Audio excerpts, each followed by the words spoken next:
Watch out for these 6 red flags for rental applicants. You want to avoid these red flags in tenants. If you hear one of these 6 things during the application process, turn around and run. Here we go. My name is Rich Carey. This is the Rich on Money podcast, episode 12. Now, I'm going to start off with one of my favorite red flags, but I'm saving the best one for last. And I just heard the best one like yesterday. I just want to caveat by saying, I know it's not Christ-like to laugh at these, but we're going to, because I've lost thousands of dollars on each one of these red flags. My second favorite one that I'm going to start off with, I can pay the whole lease up front. A lot of times people hear this and they're like, oh my God, Rich, that's awesome.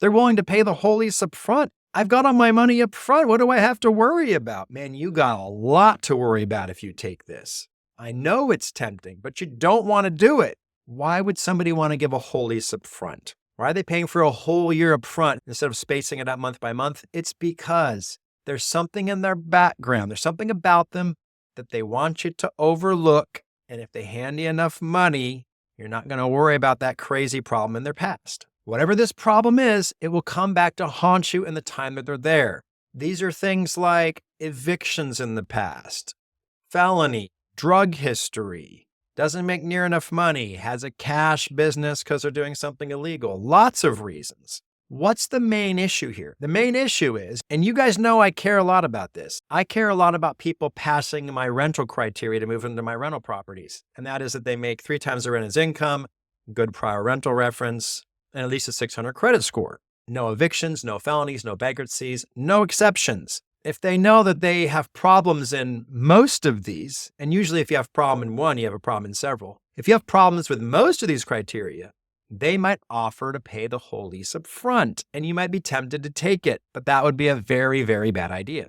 Because when you got someone in your property that's doing things that are illegal, when you got somebody in your property that is disturbing neighbors, that is having the police called to the house, when you got somebody who just hangs out with a very bad friend group and attracts drama, has kind of bad people hanging out at the house, living at the house, doing things at the house, it's a big problem for you. And the money up front ain't worth it. So here's what I say about somebody who offers to pay the whole lease up front. I will gladly take that whole lease up front if they pass all the rental criteria that I just mentioned.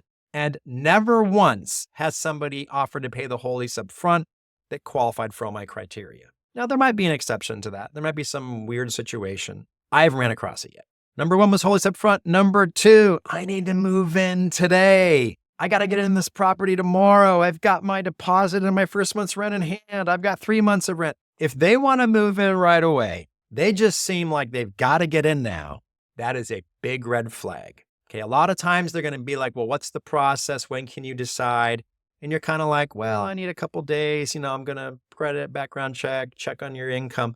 And they're kind of like, no, I want to move in tomorrow. That's a red flag. Watch out for that. Why? Typically, there's some kind of drama going on in their life. Typically, it's something like they're being evicted out of a property and they have nowhere to move. Number 2, thrown out of a friend or family member's house because of bad behavior, because of drama, because of drugs, because of a number of issues, and they just need somewhere to go. And you don't want that place to be you. I've never seen a situation where somebody is hounding me to move in right away. And again, I've never seen it where they passed all my rental criteria. Income looked good, credit score looked good, they had a good prior rental reference. They're going to have probably none of those things. And they probably have evictions, have bankruptcies, and have felonies. Guys, I think you're figuring this out. The criteria are awesome because the people that have these red flags never get into your properties. Somebody wants to move in today, you politely let them know, can't move in that quickly. I have a process. I'm going to check your income, right? I'm going to check your prior rental reference. We'll run a credit and background check. And if all that looks good, you'll be able to move in. It might be about a week. The fastest would be 4 or 5 days. Maybe after cursing you out or begging to move in quickly again, they'll bail. They got to find a sucker that they can move into right now without looking deeply into their background. Don't be that sucker. Number 3 is an interesting one. I run across it quite a bit. I'm living in a motel right now and it's really expensive. Does that seem weird? I think that staying in a hotel while you're searching for a house isn't too strange, but motels are a little bit different, right? Have you guys ever stayed in like a Motel 6? I don't know if this is like a 80s or 90s thing, and I'm just old, but they got like these nasty soaps. Like the place reeks of smoke. The bed's nasty. The couch is nasty if there is a couch. It's got like a really noisy air conditioner by the window that doesn't work. And it looks like a lot of drug dealers are going down there. I sometimes stayed in places like this as a kid, and I sort of regret ever being there. These motels are a lot worse. Okay, the kind of place you drive by it and it's advertising that you can stay there for like $250 a week, and it's only like 20% occupied, and it looks like they're running prostitution rings out of there, and everybody's on drugs and crazy looking. People that are a disaster. They stay at these motels for weeks or months while trying to find a landlord dumb enough to let them move in. I hate to say it. That's just how it is. If they say they're living in a motel and it's expensive and they need a place to move into quickly, you might be getting into this type of situation. Now, once again, this is a very easy fix. If you live in a motel, that's fine. As long as you pass my 3 rental criteria, they're not going to pass. And if they do pass, then maybe them staying in a motel is an anomaly, but it's probably not. It's a huge red flag. Watch out for it. Drama. Why do people end up at motels? They end up at motels because nobody will rent to them, no family member will let them stay, and no friends will let them stay because they're disasters. So they have to be in a motel. Until they find a sucker, don't let it be you. Number 4, I need a safe place for my family. That sounds pretty innocent on the surface, and I hear it a lot. Typically, when you say something like that, they might already live in a pretty bad area. Rough part of town where rents are half what they are where you are, drug activity there, gang activity, shootings, whatever. They live in these kind of places where things are a disaster. I've kind of found that if they say they want to live in a safe area, what I've found is, because I've accepted these excuses before, right? I've accepted people that have said things like this. They move into your property. The people that were in that rough part of town, now they got a new hangout spot. That hangout spot is your property. So they're going to bring drugs and stealing and gang activity and issues and drama, bring it from that location to your location because they keep all their friends and family and what they're comfortable around, and they just bring it into your property. I'm not saying that every single person that lives in a bad neighborhood doesn't deserve to live in a good neighborhood. What I am saying is if you want to avoid drama in your property, make sure that that particular person passes all the rental criteria. Do you hear a common theme here? 3 times the rent is income, good credit score, good prior rental reference, no bankruptcies, felonies, evictions, no exceptions. They just typically don't pass. And that in itself is a red flag. Number 5 is sort of the exact same issue. And it is, I'm leaving a bad relationship. I got to get away from this crazy person. Another variation, I hate my landlord. He's a bastard. He's crazy, right? But if they're kind of like leaving some kind of toxic situation or claiming to leave a toxic situation, and you are sort of their savior by, I'm leaving something bad, let me come to you and everything will be good. If they're saying that to you, what you don't understand, and it's kind of like number 4 with I need somewhere safe to stay, the drama that's in their life doesn't change when they move into your house, right? They bring it with them. They're going to get back with that crazy ex that they have a restraining order against.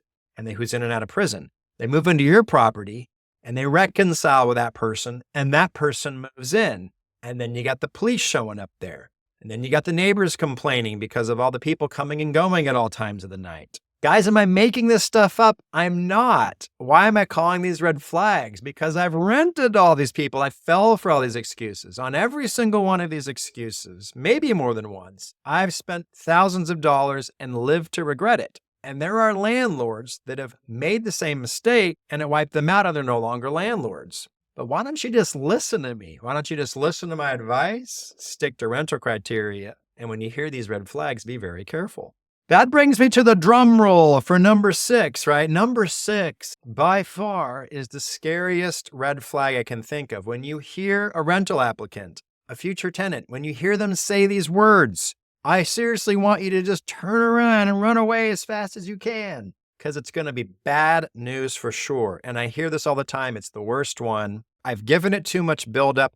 If you'll just give me a chance. Ooh, some variation of you tell them your rental criteria. They tell you a sob story and they say, if you'll just give me a chance, I've done this multiple times. I did it on the second rental property here in Montgomery, Alabama. There was someone who just had a hard luck story, divorce, crazy ex, new job, lots of kids, trouble making ends meet. If you'll just give me a chance. I gave that chance. They moved in. They never paid a penny of rent. They didn't pay the deposit that they promised. They invited in a bunch of crazy people to live there, and I had to go through the eviction process to get them out, and they dragged it out as long as they legally could because they appeared to know what they were doing. If you'll just give me a chance is scary, scary words to me. I don't fall for it anymore. Again, we're kind of making fun of a lot of the stuff. I'm kind of smiling and laughing. That's a smile and laugh of pain, right? Of pain for me. And again, I said, it's not Christ-like to laugh about this stuff. I have to laugh about it a little because I've lived and I've learned and I've adjusted, and now I make money in my real estate, and I want you to make money in your real estate business, right? In your rental business. You don't make money when you rent to the wrong people. It's a very painful lesson, and you either learn it or you're no longer a landlord. You have like those two choices, or you're very wealthy and you just keep making dumb mistakes and like throwing money out the window. Those are the 6 red flags. Now, let me say something about these 6 red flags. Now I'm talking more serious because we're making fun of it. We're making fun about it. We're laughing at it. Seriously, if you hear one of these red flags, do you deny their rental application? No, you do not, because that would be illegal. These red flags in and of themselves, people just saying these things are not a legal basis to deny a rental application. You could be sued for like discrimination without having a good reason denying a rental application. So when and how can you deny a rental application? I talked about it several times, and it's really simple. You have good criteria for your rental properties, and you stick to them. You can hear this red flag, and your spider sense goes up. Oh no, I need to worry about this.